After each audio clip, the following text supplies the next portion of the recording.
Hey there, Dan Hartman here with a little tip and trick video. If you got an old machine like this where you're not going to find the manual online anywhere and you got to get it apart to start getting some idea of why things aren't working.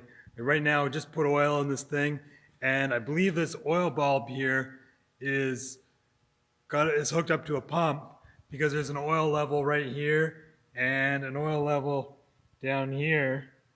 So we filled those both up with the fill plug there, but I believe this bottom one has a sump that pumps oil up here. And actually the toss lathe over here, it's got the same thing. So when the spindle is running, you see this fill up with oil, you know your pump's working. So anyhow, firing this thing up, there's no oil coming, and the solution of getting this cover I've had off years ago, and replaced the drive belt for the tachometer there, but I can't remember what the heck is inside this thing and if I have to pull this cover off. But I thought I want to do this one first, but it was really stuck on there with silicone.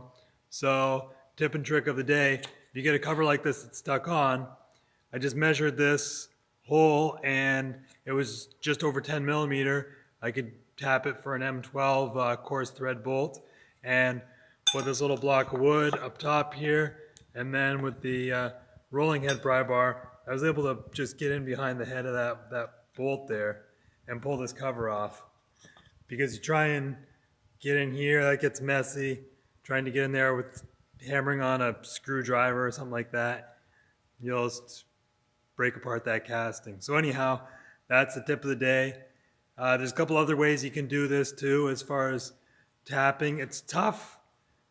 I mean, those aren't a blind hole, but if it was a blind hole, you could put a little piece of round bar in behind there in order to jack that bolt onto a piece of round bar inside the blind hole.